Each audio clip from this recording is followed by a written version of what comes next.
I am really not going to introduce our speaker because he's already been introduced. All of you have seen him yesterday.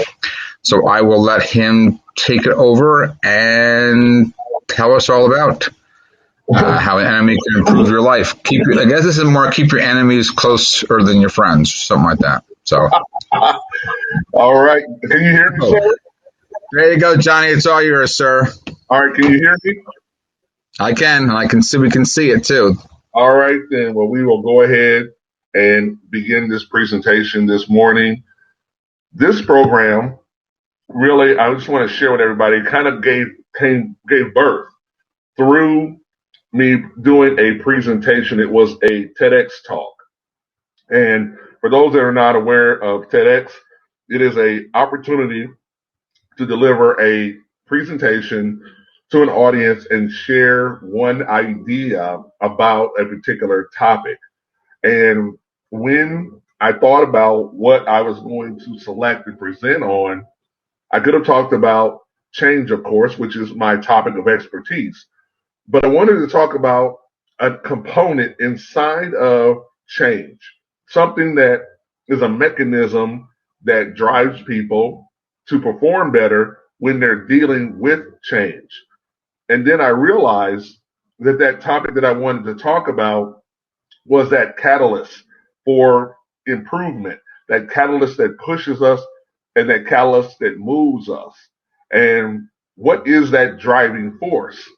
And I realized it was an enemy. Now, I'm going to go into detail as to what an enemy is, but as an idea, the idea is an enemy can improve your life and can help you grow and achieve more. So that's what we're here to approach in this talk right here. As everyone already knows, my name is Johnny Campbell. I am an accredited speaker. I've been a professional speaker for well over 20 plus years. Had the opportunity to serve in the National Speakers Association, Wordsmith of the Year, TEDx, Vistage, and I've had also the opportunity to publish some books and materials on these type of topics. As you can see, if you go to YouTube and type in how an enemy can improve your life, you will find my TEDx presentation that I actually delivered in Ocala, Illinois. Now, that presentation is about 15 minutes long in length, and it will give you an idea of what this talk really looks like when it's in a TEDx format. What I did was, in this program, expanded those concepts and ideas, and I'm going a lot deeper in areas so that you can really see the validity of this idea. As well, being inducted into the Accredited Speaker program in the Speakers Hall of Fame. And my story, as I've been sharing here with you, is simply that while delivering a presentation, I was invited to deliver a TEDx talk. In other words, a TEDx organizer had heard me at another conference, and they were in the audience. They invited me to do a presentation for their TEDx event, and I began to understand what the criteria was for the TEDx event, which is to share an idea about a particular topic. And so I got really prepared for that. And at the end of my presentation, I'll talk to you a little bit about the whole TEDx preparation process, because I want to share with those that are interested in this really what I did in order to prepare for that 15 minutes. So let's start. You have an enemy. Good. That means you stood for something. Love this quote by Winston Churchill because it really sets the tone for an individual making a decision that they are going to go out here and do something different and realize that not everyone is going to be on board with that. So our mission is how enemies help us improve our lives and achieve better results. And really, the secret to our success comes down to this one missing piece. Now, when you talk about success and the missing component, a lot of times you can have a roadmap to success. You can have the right, we say the right tools, technology, equipment to be successful. But yet, there are sometimes these other pieces, these intangible tangibles that really cause a person to become what they need to become in order to achieve what they need to actually achieve in their life. And that's an enemy. Now, when I say the word enemy, I'm not talking about necessarily a bad guy or a bad woman, but something that you rage against, something that you go against, something that is a catalyst for your improvement and for your personal growth. This is something that pushes you to become better. And when you think about life and you think about the world we're in today, in sports, there's always an enemy, which is your opponent. In business, there's always an enemy that's called competition. But there are other enemies out there that affect us. And as I said before, I use the word enemy as an all-inclusive term, but really breaks down to this right here. An enemy can be a person or a group of people. In other words, competition. You're competing against someone else in order to achieve similar or the exact results, whether that's in competition in sports or in business. As you can see here, we have Bill Gates and Steve Jobs. These individuals competed against each other throughout their entire lives. Bill Gates, on Steve Jobs' deathbed, said, "I want to thank Steve Jobs because competition is what made us better." Steve Jobs was always in competition with Apple and various other, Microsoft and various other groups and entities. He was always competing. And one thing that Steve Jobs brought up was this important idea. He said, at Apple, we need a competitor. We need an enemy. And we'll create one if necessary in order to cause our people to strive at a higher level. So whether it's real or imaginary, we need this because this is what pushes us. I want you guys to think, for those that use those Apple products, how loyal the people that use them are. It's because Steve made it's us against them. We are the ones that are the enlightened ones, not them. That level of mindset caused people to decide, I'm going to be a user of this product and not of this product. Both systems do similar things, yet it was because of how Steve positioned it, us against them. I always show this right here. How could you have Batman without the Joker? The Joker is what brought out the best in Batman. And the Joker also was inspired by Batman. Each of these two entities needed one another to become what they were going to become. An enemy can be a situation. It's not always a person. You could rage against a situation that you do not agree with, such as inequality, discrimination. That's an enemy to your success. That's an enemy to your freedom. So an enemy can be a person or people. It can be a situation that you do not agree with, that you do not believe in, and that you want to see something different happen. So a situation is also an enemy of your success. And that enemy is what pushes you to get up every morning and do what you have to do to fight against it. An enemy can be a thing. Cancer, and the way that we look at cancer in all forms of it. And now with the pandemic, we, in our minds, look at these things and say, we must find a cure for them. We must find a vaccine for them. We must find a solution for this. And every morning, a scientist or someone in that field wakes up and thinks about how to find a cure, how to solve the problem. But in your own life, there are things that you can rage against. It could be in your own personal health yourself, where you say every morning, I've got to do this to be healthy. I've got to do this to overcome this illness. I've got to do this every day so that I can have a longer, more fruitful, and more fulfilled life. That's the enemy, ladies and gentlemen. That's the enemy that you rage against every day that you didn't even know you rage against. But that enemy is what makes you become who you are becoming, a stronger, more powerful individual. See, an enemy can be a person, it can be a situation, or it can be a thing.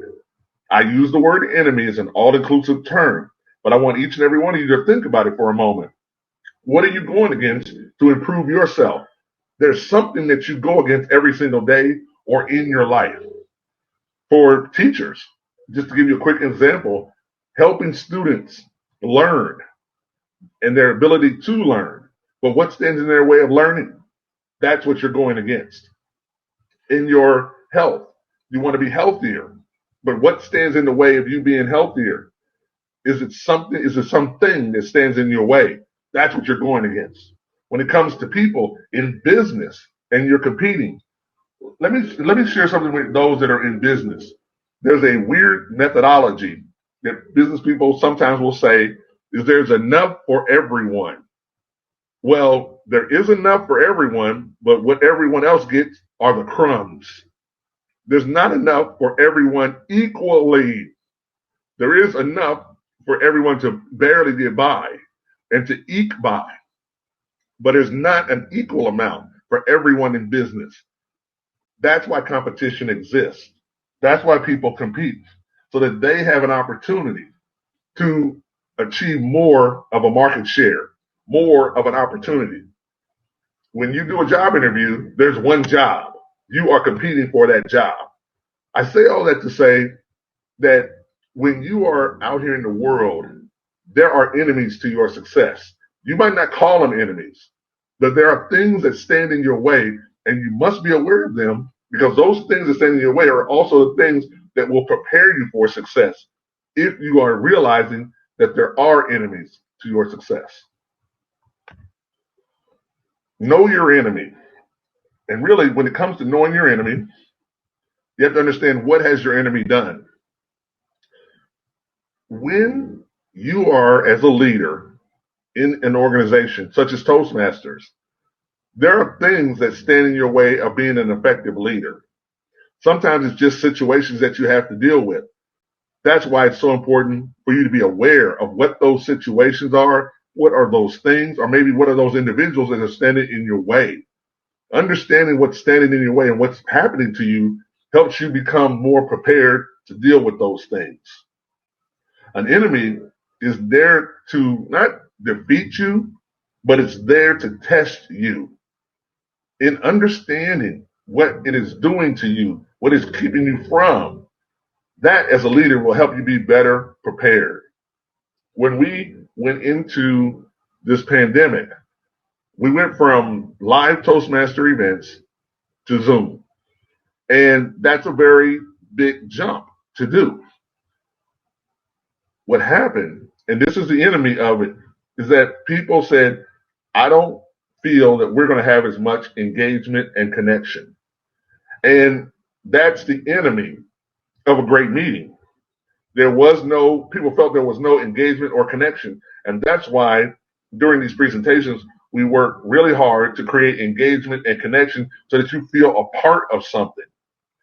See, that enemy is lack of engagement and connection. So we must overcome that with the technology that we are currently using. The enemy stands in your way, but it's all about how you prepare yourself to deal with that enemy. But you must be aware of what is it doing and what has it done. Once you understand what it's doing and what has it done, it becomes a lot easier for you to create a clear vision for what you want. See, in order to overcome the enemies that stand in your way and to become more successful, you have to get clear on, what do you really want?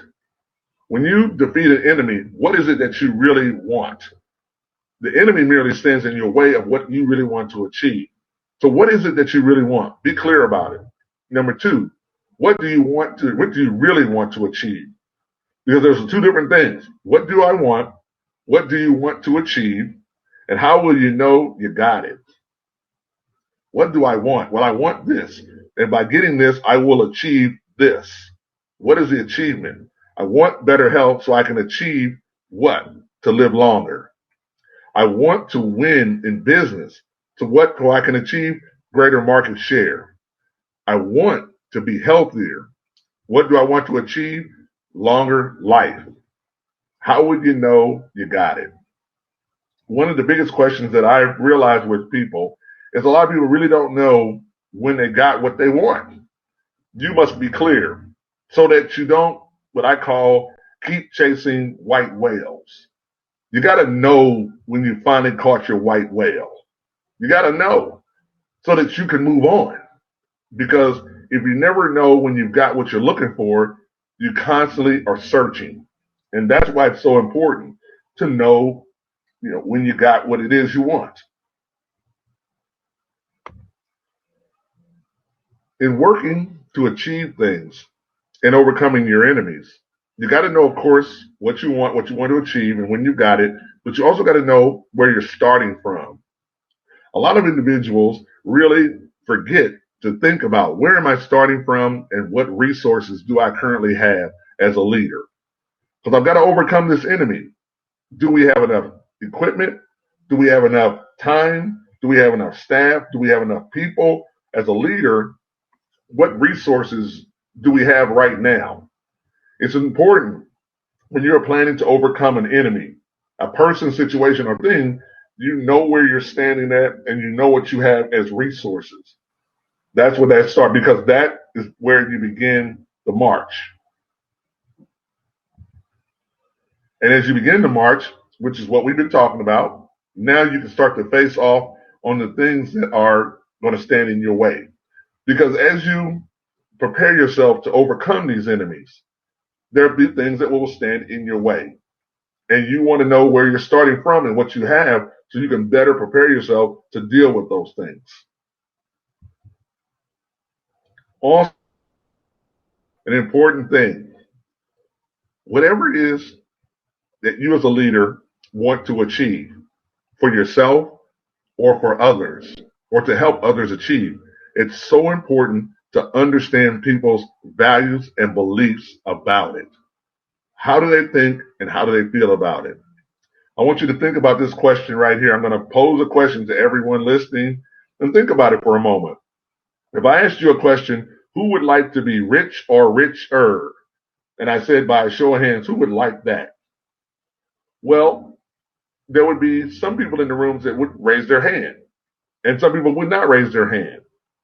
And then I would ask the question, did you think when I said who would like to be rich or richer that I was talking about money? And there would be people that would say, yes, you're talking about money right now.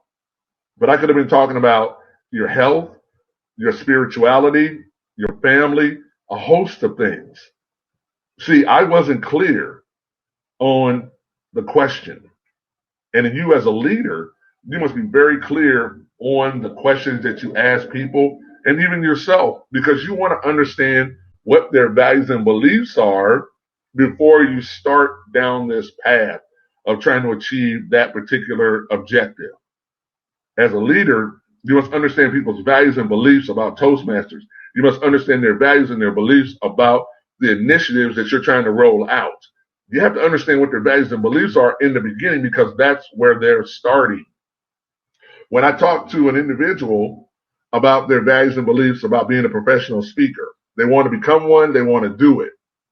I ask them the question because I want to hear what their values and beliefs are about it. And then I say, well, what do you think about making money?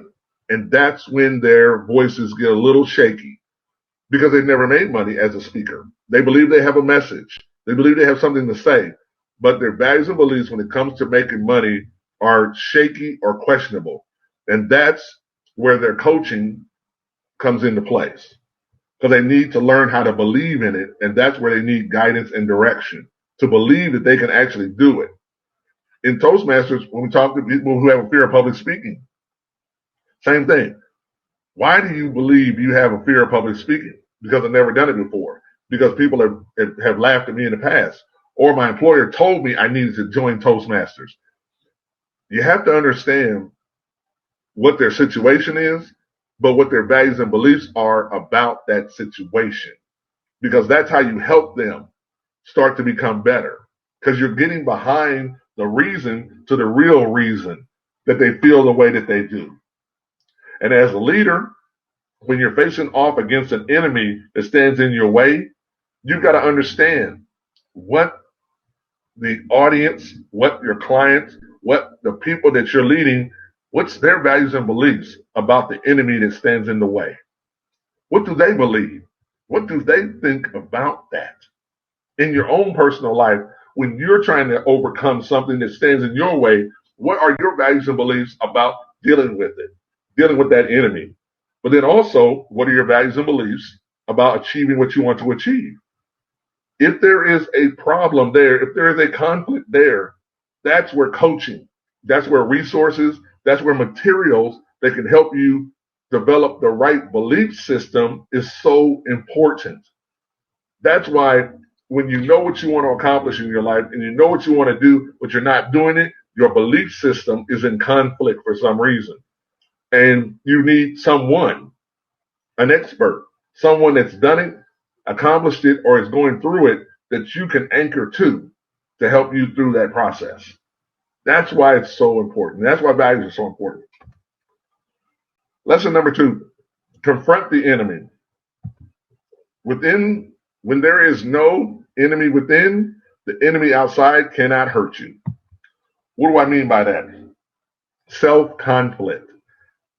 We just got done talking about values and beliefs, and self-conflict is this area where how can you defeat the enemy on the outside when you're still troubled from the inside?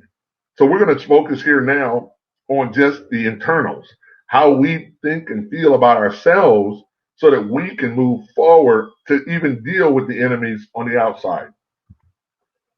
Now, there are enemies to our success. They are external. They can be people, situations, and things. But there are enemies within us that we have to fight against. And you, as an individual leader, or just as an individual, has to deal with these types of situations right here. For some people that are looking at this, they may look familiar, but there's a story behind each of these weapons here. The first one is resistance. And there's a gentleman that wrote a book on it called The War of Art. And he talked about turning pro as a professional. And there's a lot of resistance. See, resistance happens when you have to let go of something that you already know to become something new. When you decide you're going to overcome the enemy that's in your way right now, you have to let go of old beliefs and develop new beliefs. And that resistance is the thing that keeps you from letting go. And that's a powerful thing because resistance is what holds people back from writing the book they should write, from going on the trip they should go on, from connecting with new people, from developing new speeches, from doing the small businesses that they want to do. Resistance is what keeps you from going forward and letting go of past beliefs. Resistance is what holds us back. Resistance is what keeps us believing that we're not good enough, we're not worthy enough, and we're not just professional enough to accomplish what we want. Resistance is a lie. You are good enough and you are skilled enough. You have to take more actions every single day to beat resistance. See, resistance happens every day of our lives. I still experience resistance, but I get up every day and I take an action. And that action is what helps me overcome resistance. The second one is procrastination. Now, what's so funny and ironic about procrastination isn't always an excuse to put something off until the last minute, to wait and wait and wait till the time is perfect. But let me share with you, there is no perfect time. There is no one day. There is no someday. All there is right now. Procrastination doesn't want you to put a date on getting stuff done. It wants you to wait and wait and wait. And then when you wait so long, you miss the moment and you miss the opportunity. There in Toastmasters, one thing that I encourage everyone in Toastmasters to do is be prepared to do a prepared presentation. And what do I mean by that? In Toastmasters, we are known to have speeches, what they call speeches in our pockets. In other words, people will come up with a speech at the last minute, at the last moment, and then do that talk. Well, that doesn't help you, the speaker, and it certainly doesn't help the audience. You must be prepared when you come to Toastmasters to deliver your presentation, whether it is Zoom or in a live scenario. Preparation is what's important. And see, a lot of people think that just doing the speech is doing what you need to do. Preparing yourself is a part of doing the speech, the preparation. Preparing yourself and thinking about what I'm going to say, the way I'm going to say it, and how I'm going to say it, that work is what's beating procrastination. Procrastination shows up and says, you got 4 more days, don't worry about it right now. Procrastination comes along and says, well, we need to do all of these things first before we can get around to that. One way to look at your work life or your personal life is in chunks and say to yourself, I need to do the things that create the most impact and ripple effect of productivity in my life first. If I do this, all these other things are solved along the way. A lot of times when people think about getting stuff done, they think in little pieces. And those little pieces each have procrastination anchored to it. So what I think about is, what is the one big thing I can do that helps everything else get moving forward or get things done? If I've got that, that's what I do first. If I don't, I look at the things that are most important and have the most impact on my life, and I do those things first. Then I keep prioritizing because I don't want to procrastinate and I don't want to wait. The next one, and that's how you start to work with procrastination. There's a lot more to that, but that's how you start to work with it. Another weapon the enemy uses on you, this is internal, is what's called drifting. And this drifting concept comes from a book called Outwitting the Devil. And in this book, the book's premise is about putting the devil on trial for all of the crimes of humanity. And the devil agrees to actually go on trial for it. And once he's in the booth up there and being interviewed by the lawyer asks him the question to the devil, why do you do all of these things? And the devil looked out and simply said, I don't do anything, actually. The one thing that I do that really isn't totally my control of, but it's what I do to you, is I give you choices. Now, I didn't say free will, I said choices. I want you to drift. I want you to drift away from the thing that you should be doing. See, in the life that we live right now, there are lots of choices and opportunities always in front of us. And we must stay focused on our true north, where we were really supposed to be doing.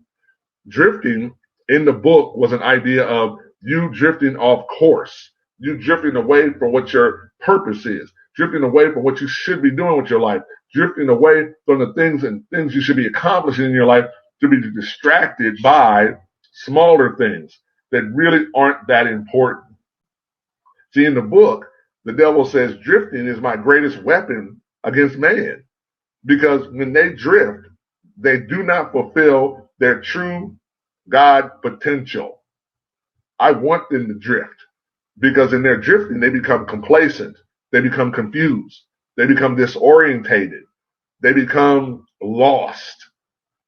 That's why you have to have your mind focused on what you're really trying to accomplish. Drifting is a weapon that is inside of all of us. And it's easy for us to drift away from the thing that we should be doing. Like when I mentioned in my presentation yesterday, I joined Toastmasters to become a better professional speaker, not to win the world championship of public speaking. Not saying it's a bad thing. I'm saying that's not why I showed up. And it took a world champion, Darren LaCroix, to remind me of why I joined and what it was really all about for me. I was drifting. I had gotten myself drifting away from why I was there onto things that really, for me and my career, were not going to get me where I wanted to be as soon as I wanted to be there.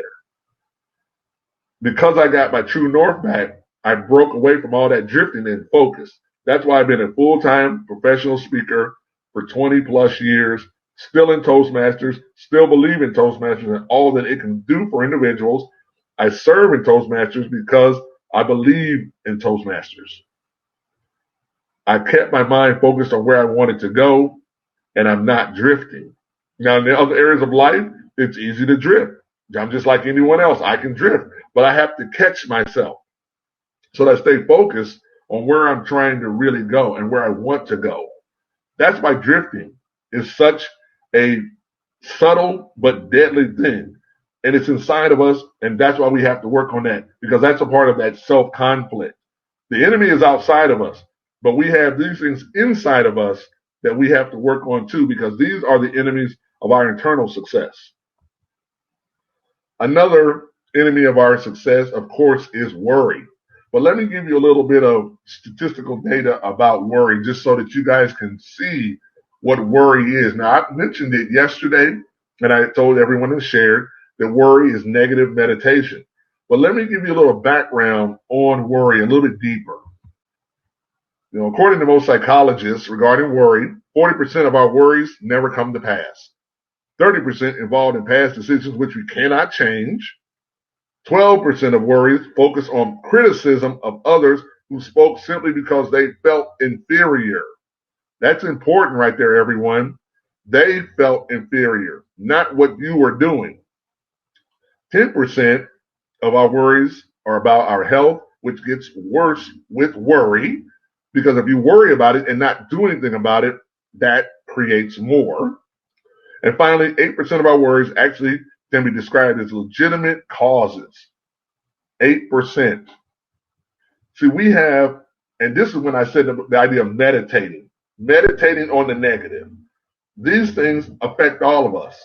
And that's why it's so important to catch it, to think about it and say, that enemy to my success has got me worried, but I'm going to prepare myself. I'm going to get the support I need. I'm going to get the information I need. I'm going to get the guidance and direction I need. And I'm going to focus on getting past this enemy of my success. Fear is the enemy of certainty. And when we are dealing with something, an enemy of our success, it's honestly, we can be fearful of it. But to defeat that fear, we of course outgrow that fear, but we also can create a sense of certainty. And how do we create a sense of certainty to defeat that fear and outgrow it? That is from our faith, our expectations, our actions, and our resiliency. That means resiliency, what we do every single day, actions, the steps we take every day, expectation, what we expect to happen, and faith, what we believe. This is how we work to create that certainty in our hearts so that we can move through that fear and outgrow that fear. People who are unable to motivate themselves must be content with mediocrity, no matter how impressive their other talents. Andrew Carnegie. One of the things that I have marveled at, and maybe everyone on here that has marveled at, have you ever seen someone with pure natural ability to do something and be lazy at the same time? To me, they are totally disrespectful of their talents because they take their talents for granted. Anything that you do without any effort or energy is a blessing and is a talent, and it should be revered and it should be honed and developed and shared with others. And that's the bottom line when it comes to that. Do not be lazy with a gift that's been given to you naturally. when a gift has been given to you naturally that you can do without any effort, you are assigned a task now to do something with that. And it is not to keep it for yourself, but it is to use it to help others, individuals, groups, humanity, or maybe even the world. But if you've been gifted with something that you do without any effort or energy, you owe. It's not the other way around. People owe you. You owe. You owe everyone else to use that skill, that ability to make this world better, whether it starts with one individual or it starts with a collective. But you owe because you were given the gift. Now, when it comes to that gift, it's all about what drives you. What drives you to do what you need to do to overcome the enemy and to use that gift? A lot of people search to find your why.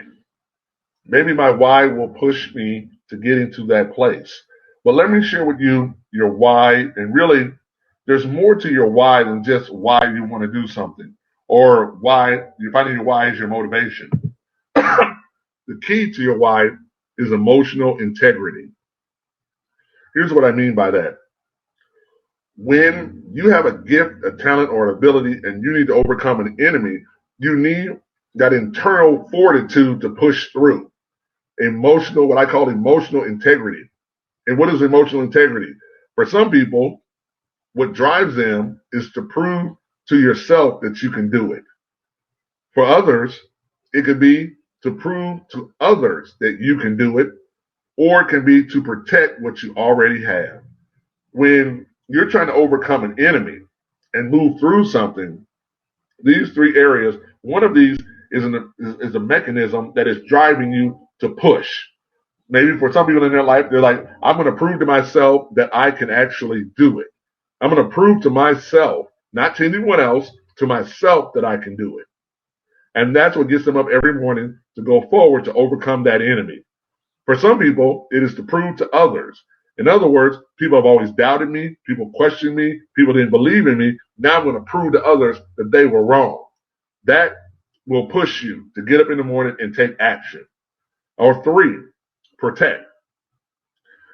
A lot of individuals will say, I don't have to prove anything to myself, to others, but you do have a lot to protect. Maybe it's your family, maybe it's your health, maybe it's your career, and that's what gets you up in the morning because you want to protect what you already have. That can push you to overcome the enemy because you could feel that the enemy is going to take what you already have. That could be the driver that gets you up in the morning. I want everyone to think about that for a moment. This at the core is what gets people to move in the morning and get up and go to work, get up in the morning and deal with what they got to deal with. This is that, and this right here is the real coffee that pushes people in the morning. This is the caffeine right here that gets people to go because they want to prove it to themselves, prove to others, or protect what they got. Goals, we talked about goals yesterday, but remember, goals are set to overcome problems. That's the one thing I want you to always keep in mind. Goals are set to overcome problems. And the emotional drivers of goal achievement. Why do you need to achieve this goal? That's what we just talked about. To prove to yourself, to prove to others, or to protect. But here's other questions about goal achievement. What are you willing to invest to achieve this goal? What are you willing to put up? Your time, your money, what are you willing to put up? Here's another one here that people really don't talk about. What is the consequence if you do not achieve what you want? What happens? See, a lot of times when it's time to overcome an enemy as a leader, what is the consequence if we fail? And a lot of times people don't even know what the consequence is, so that makes it hard for them to go forward. What is the consequence? The fourth one is, what is the consequence if you do nothing at all and you allow that enemy to stand in your way? What's the consequence? A lot of times, people aren't driven by the benefits. They're driven by the consequences. And you've got to be clear on what are the potential consequences if we don't achieve it? What are the consequences if we do nothing? Because that might be the catalyst that gives you the drive to prove it to yourself, to prove it to others, or to protect what you have. There will always be haters, doubters, non-believers. Then there will be you to prove them wrong, because that's what it's about for some people, to prove them wrong. Defeat the enemy. When you are, and this is what I call about fighting the enemy, when you start to improve and get better and overcome enemies, people are going to get difficult with you. You're going to deal with difficult people because people see that you are striving, you are growing, and you are improving as a leader, and they're going to be difficult with you. Hence the photograph right there, because that's the look they have on their face as you grow. And the key is your self-awareness that I'm getting better and that I'm improving and that I'm going to overcome the enemies that stand in my way. And that's why being resilient is so important, because every single day you get up, there's going to be an enemy to your success, whether it's inside of you or outside of you. And you've got to have the resiliency to keep on going every single day.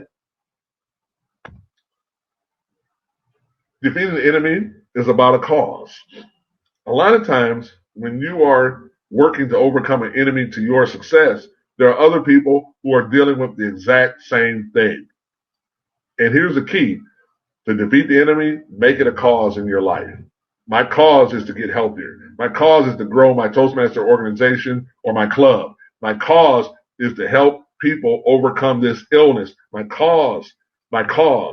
This becomes something that you can get people around if you make what you're trying to overcome a cause. And even if it's just a cause for yourself, it does something internally within us that causes us to move. And also what's important is that when you put a cause together, something you want to improve, there are people who can come into your life, who can help you live an extraordinary life. When you make it a cause, you pull people into your world. Some will be mentors, some will be coaches, some will be advisors, some will be counsel to you. All of these people support what you are doing.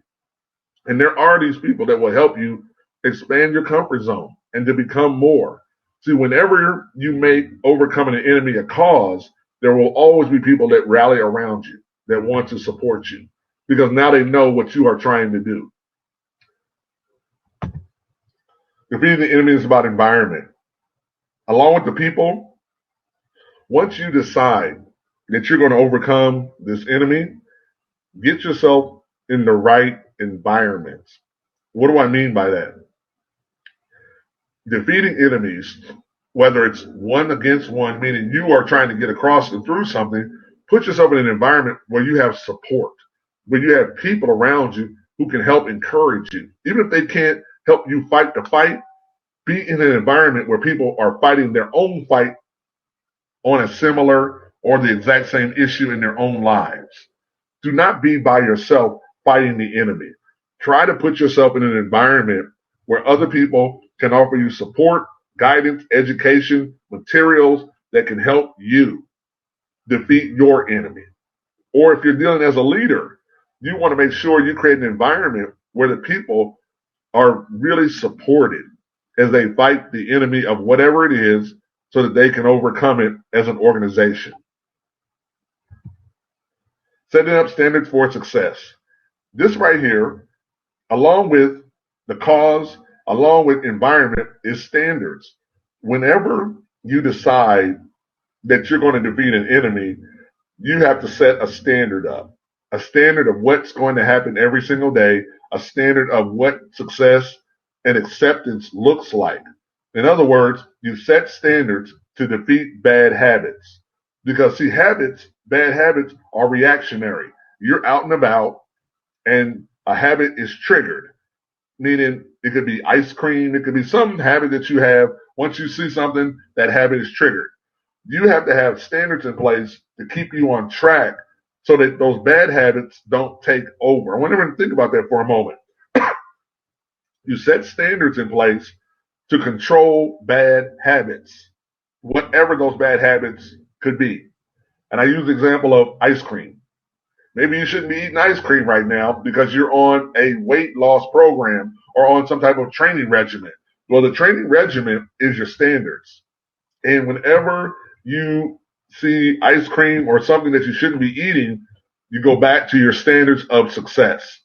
And that's what helps you control the urge to go off on that bad habit. Because you think about the standards, and that helps you deflate and decrease that bad habit over time. It's not immediate.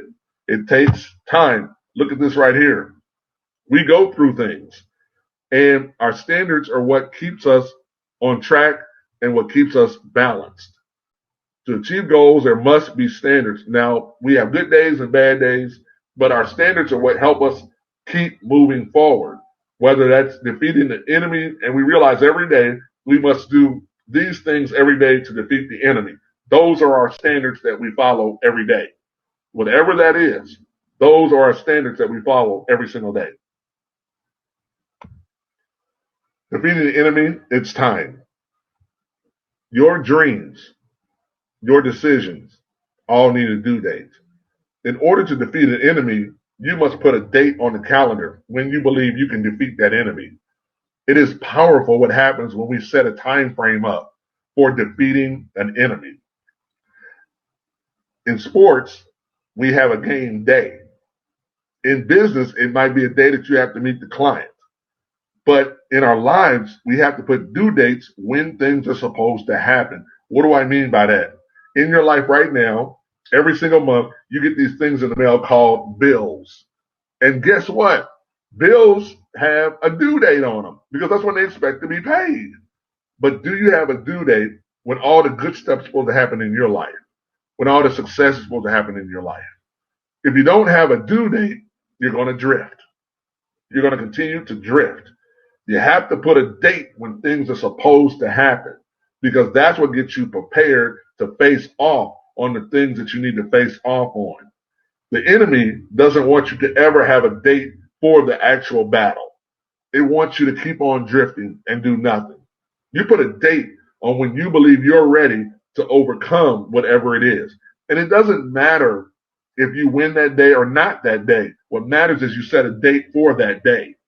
And what happens is magically we prepare ourselves when we have dates when things are supposed to occur.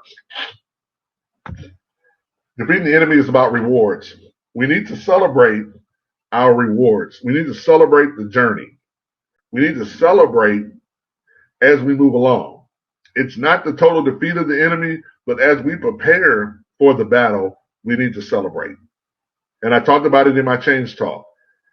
Giving yourself small rewards along the way is what gives you excitement and also another spark of motivation because you're making progress. When you're defeating the enemy, you have to have everything. Really, when I say everything, use everything to be a motivator and a catalyst for you to want to overcome the enemy. Sometimes it's proving to yourself, it's rewards, all of these things. That's why also people hold on to their trophies, even when they haven't played sports in years, because those trophies remind them of when they were great, when they won. Holding on to those ribbons, holding on to those things, acknowledgments, reminds you that you have defeated the enemy in the past and that you can still do it. That's why rewards and celebrations like this are important. Well, there you have it. And really how an enemy can improve your life. But I want to talk to you about something here as well. Why developing yourself is so important in 2021 and beyond. And it's another Winston Churchill quote that I really like. To each there comes in their lifetime a special moment when they are figuratively tapped on the shoulder and offered the chance to do a very special thing, unique to them and fit to their talents. Talents, everyone. What a tragedy if that moment finds them unprepared, unqualified for which could have been their finest hour. Your moment is coming. The enemy to your success knows it's coming, and that's why you find it difficult right now to move forward, because the enemy knows that you have the talent and ability to overcome them, but you have to make that decision. You have to be prepared to face off on the things that you need to face off on. Everyone listening to this has been ducking and dodging things that they should have overcome years ago. Ducking and dodging. This year is a year for you to deal with that, to face off on that, to prepare yourself so that you can move past it. This pandemic has revealed that a lot of people are stuck and not moving. This is also an opportunity during the pandemic to get where you need to go, to prepare yourself, to do the things you need to grow, to improve, so that you can move forward in the way that you want to move forward. This pandemic is also an opportunity for you to reclaim your life and to do things that you never imagined you would do if life had been the way it used to be. This is that window of opportunity to prepare yourself for this moment that Winston Churchill's talking about, your finest hour. But you must be prepared for it. So the question is, what do you want to achieve? What is it that you really want to be, do, have, or achieve? The choice is yours. But whatever it is, there's going to be an enemy that stands in your way. And you've got to be prepared to get past that enemy. And in getting past that enemy, this will help you get to achieve the things that you want to achieve and live the life that you want to live. Question is, can you relate to this? Do you find it hard to motivate yourself to do the things you need to be doing? Do you find it even harder if a task is not enjoyable? Do you find your level of motivation at work is low or erratic at best? Do you always put things off until the last minute? Do you feel there's something holding you back from getting to the success you want? If any one of those is you are dealing with, once again, resistance, procrastination, drifting. These are the things that you are dealing with right now. These are the things that are holding you back. These are the cancer to your success. By overcoming these, this will prepare you to overcome the enemy of your success. I created some materials to help those that want to overcome those things. The audios, 7 habits to holding you back and what to do about it, 7 people who can help you to keep an extraordinary life, the business mindset webinar, and a Facebook group that I have. I'm also going to include in this a book on change as well, so that you have this book as well. All the materials are $97, and it's an online course. So everything you see here on the screen is all digital, so you can access it anytime you want, 7 days a week, 24/7, anytime you want. The investment is $97. For those that would like the link to access that material, you simply email me, johnny@transitionman.com, or you text me at my phone number below and give me your email address, and I will send you the link to access these materials. Now, I encourage you, while this is on your mind, while this is a matter of importance, that you take action on this right now, and once you receive my information, you order it. Order it now. Don't wait, because opportunities are always around you, and it's important for you to be prepared. For those that are interested in being a professional speaker, and I had a few people yesterday ask me about it. If you want to be a professional speaker and you really have a message or something you want to share, you email me once again, or you call me on my cell phone. Tell me that you want my speaker information in your email or in your text message, and I'll send you the link on that as well. That's something for those that have that interest. My final thoughts are simply this. Each and every one of you here has an enemy to your success. And that enemy can improve you if you're willing to go through that enemy and to deal with that enemy. The enemies will always be around us because they're supposed to be around us.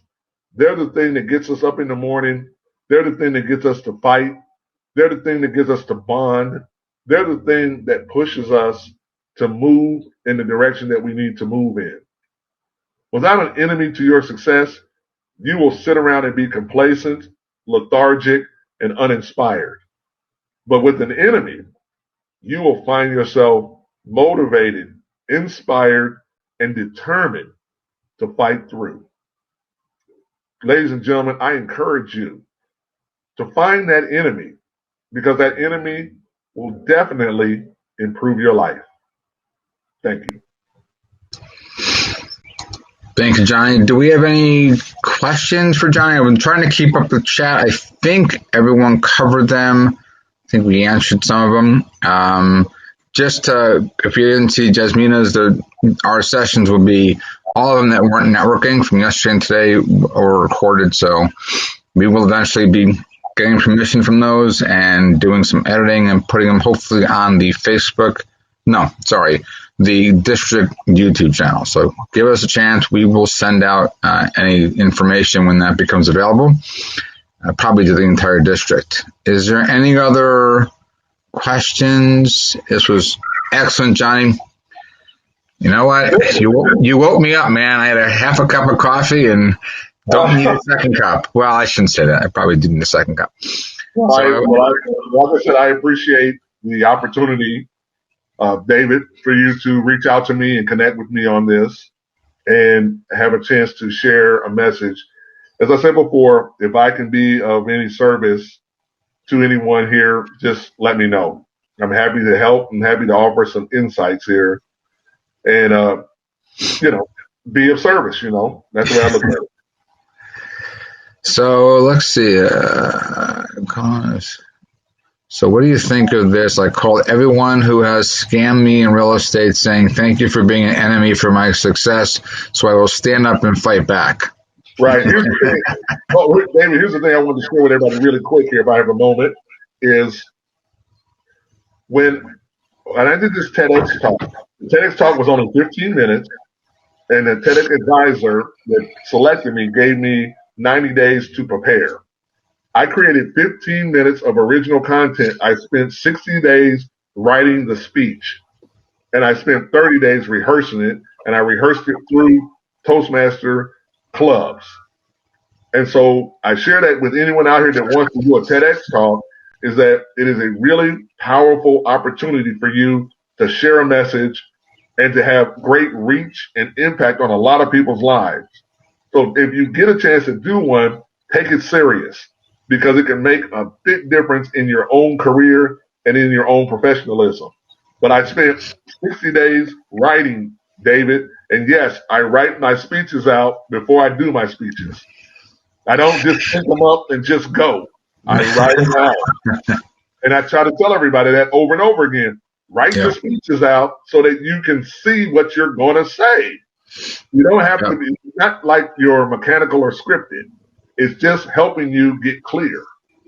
I think that's what most people probably do in clubs, at least at a certain point. I have a couple of questions. Actually, one of them was, do you have a copy of the presentation? Well, you're going to record. It's recorded, isn't it? Yeah, it is. I think we'll be able to share that with them. Also, David, be sure to send it to me. But I will be able to. Absolutely. We'll be able to share that. And if anyone has any, like I said, that's what we'll do there. That's how that'll work. Okay. All right. Thank you. I think, I mean, we'd love to have more time. We don't have networking set up to do this. Right. But need to write them days before. Russell says needs to write them days before giving them versus being in writer's block and therefore getting to in hours before giving it. That's the procrastination there, Russell. That's what that is. That is procrastination there. You need to sit down, and I didn't say stare at the computer while it blinks, but you need to think about an idea that you want to share. That's how you overcome writer's block. The writing will happen if you get clear on the idea you want to share and the outcome you want for the audience. Those are the two key components. The idea you want to share and the outcome you want for the audience. And then if you really want to get fancy, what would cause the audience not to accept that idea? Okay. Those are the three things that will help you overcome writer's block, because you write against those things. What do you want? What's the audience view on it, and why wouldn't they accept it? Now you don't have writer's block. That's good. I like that. You have writers go to work. I really like let's see. I'm not sure if you're seeing, you probably are because you're no longer sharing. You probably see the chats though. Yeah. Mm-hmm. Right, so. Someone said The Darkest Hour. I remember that movie. I remember that. I'll let you peruse the chat, see if you have anything else you want to. Well, I would just say that what do they believe, or their values and beliefs? It seems that. Yes, absolutely. The question is about effects of change. Yes, you should definitely understand people's values and beliefs before you start to roll out a change in an organization or dealing with individuals. You need to know what their values and their beliefs are prior, so that you can structure the rollout and the transition through the change correctly. And that's something that whenever I'm dealing with an organization or group, I always ask them that question. What are their values and beliefs about what I'm about to speak about? And it helps me customize the talk for those groups and organizations. And just as an encouragement to everyone, I normally speak, as I said before, 42 times a year. This year, I've only spoken 5 times at live events. 5. And wow. Just to let you know that people still really want to do them. I'm not doing conventions. I'm doing small groups, like 80 to 100 people with social distancing. But just to let people know, people are trying to do live events this year. But next year will really probably be when people really want to get back rolling again. Right. Just so you guys know, for those that are curious about the lifestyle of a speaker, that's really what's going on right now. Well, that's positive that people want to get back. I'm certainly hoping that in the fall people get back too, or at least after a good summer because of good weather and being cooped up. No one wants to do anything else but get the hell out of the house. I know I'm good with that too. Well, that's what I'm doing all the time. Like when I get done with you guys, I'm going fishing, man. Yeah, I'm going on the river too. I'll be there. Get the hell out of Dodge. All right. Well, thank you very much, Johnny. Very good. We got some great chats in there. You gave us something to think about, and here you go. Do you still go to Toastmasters clubs on a week-to-week basis? Yes, but we know, just like you guys are, virtual, and so I will attend the Toastmasters Zoom meetings as well. And here's the thing about when you reach a certain level in Toastmasters, I don't deliver speeches at Toastmasters, but I will do evaluations, because evaluations have made me a better speaker. So I don't always do talks at clubs, but I will do evaluations. And let's see here. The key is to deal with the stigmas of disability. I'm not sure, Scott, with that. I may have missed that total conversation, but I think it might have been as you were speaking about something. I think it might have been our response at the moment. Okay, that's okay. All right. But yeah, but like I said, when you get to a point in your career in a Toastmaster, you will grow again when you do more evaluations, because it will teach you how to really listen to what people are saying. And here's the thing, here's the really cool part before I go. I hear some of the most unique and insightful thoughts from the newest newbies in Toastmasters. Yep. Well, they don't know what they don't know, and they're just saying what they feel. And so you become amazed at what you hear and the ability you hear when you do evaluations. And so that's how I grow. I don't, like I said before, you won't be able to get me to do a speech at a club, but I will do evaluations. And so that's kind of the deal I have with the clubs that I'm a part of. Yeah, but that's funny. I've heard people say, well, no one wants to invite you because you're a DTM. I'm saying, I'm not a great speaker, and I want the person that walks in the door as a new member, because they have different perceptions of me. They will be less forgiving of me because they've never seen me before. You almost think that you might get that. Right, absolutely. Here's another thing for those that are listening, for my open house people. When you do an open house for a community, you need newbies and before and after type speakers Yep. to do the open house presentations, because that's a community. And it's very intimidating to see your best speakers at a community club open house Yep. talk. But here's the catch. When you're doing a corporate open house, a showcase for a corporate organization, you bring your best hitters, your superior speakers. Because that corporation needs to see the best of the best when you're trying to help them sign up a club in their organization. Those are the things that I always tell everybody. Bring your A team to a corporation. Don't bring your newbies and people that aren't comfortable. Bring your real hitters. But when you do community, that's when you can have newer people showing the befores and afters, because it's a less intense environment for those people. Yes, know your audience for sure. Know your audience, absolutely. Well, this is a good comment to leave with, Johnny. This is a good testimonial. This was a great speech. I have my speech for Tuesday all done, but now I'm rewriting this. Has changed my entire focus to the enemy. That's a perfect thing, Mary. Thank you for sharing that. All right, everyone. Thank you very much. Johnny gets to go fishing. Everyone gets a mobile on and whatever they're going to do. Appreciate it. Everyone, thank you so much. Appreciate it, Johnny. Have a great day, everybody. Thank you so much.